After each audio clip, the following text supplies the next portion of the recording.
Saya akan membantu orang lain tanpa pamrih. Mengambil hak orang lain adalah perbuatan melanggar hukum.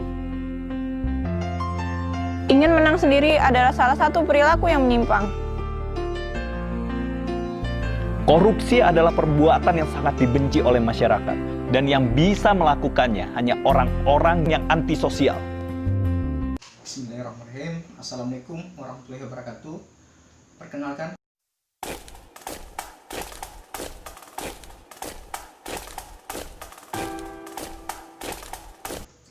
pada kesempatan kali ini izinkan saya untuk memaparkan penjelasan tentang ringkasan materi yang telah diberikan, yaitu mengenai anti korupsi. Pertama, apa itu anti korupsi? Anti korupsi itu adalah, kalau mengutip dalam Kamus Besar Bahasa Indonesia, itu adalah busuk, palsu, atau suap. Sehingga kalau dalam arti istilah itu kita bisa jabarkan lebih panjang lagi dalam kamus hukum ya. Pertama, suka menerima uang sogok, menyelewengkan uang atau barang milik perusahaan atau negara, menerima uang dengan menggunakan jabatan untuk kepentingan pribadi.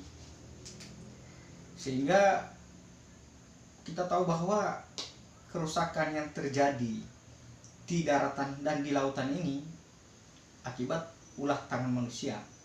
Salah satunya adalah korupsi. Oke, baik. Sekarang korupsi itu, jadi setiap orang itu harus melawan. Jadi harus dilawan.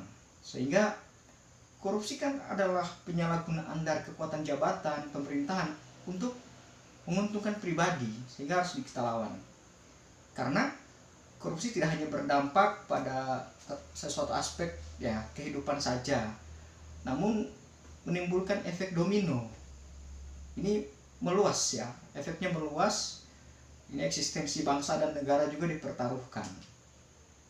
Nah, kenapa korupsi di Indonesia itu membudaya sejak Orde Lama, Orde Baru, bahkan berlanjut era reformasi sekarang? Karena korupsi itu sudah tersistem melalui kultur budaya Indonesia, sehingga dia berlanjut multi tahun. Nah, ini korupsi bukan kejahatan kecil lagi, ini termasuk kejahatan yang sangat besar, sehingga ini bisa menimbulkan efek kejahatan yang lain. Saya sebagai CPNS ya, ada beberapa modus korupsi yang saya bisa terangkan mungkin sedikit saja tentang modus korupsi seorang PNS. Yang pertama, menerima gratifikasi atau dari rekanan, pemimpin proyek, atau membuat proyek non fiksi. Bahkan dalam seperti Tridharma, termasuk proyek penelitian yang tidak benar. Terus apalagi ya, ada markup pembelian barang jasa, itu termasuk modus PNS, modus korupsi yang dilakukan oleh PNS. Intinya saya pribadi punya tujuan, organisasi saya atau tempat unit kerja saya dan negara ini punya tujuan, semua itu hanya akan menjadi mimpi belaka. Sebab selama masih ada korupsi menyertai dalam proses pencapaiannya, itu tidak akan tercapai. Berikut korupsi itu, saya mengutip pernyataan dari tokoh terkenal William Chambliss.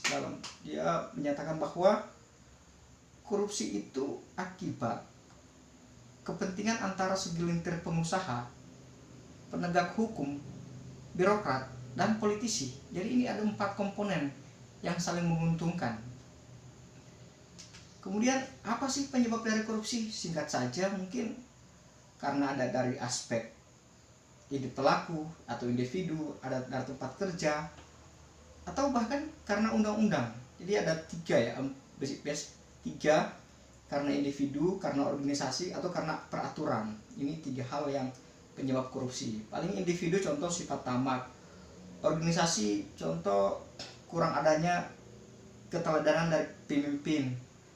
Terus kalau undang-undang, kualitas undang-undang lemah, itu salah satu contoh. Terus segitiga korupsi. Nah ini nih, segitiga korupsi itu kenapa terjadi korupsi? Karena ada dorongan, karena ada kesempatan, dan karena ada rasionalisasi. Mungkin salah terakhir, mencegah korupsi dengan integritas, yaitu keteguhan diri seorang aparatur birokrat untuk tidak menerima atau meminta apapun dari orang lain terkait jabatan publik yang dipegangnya.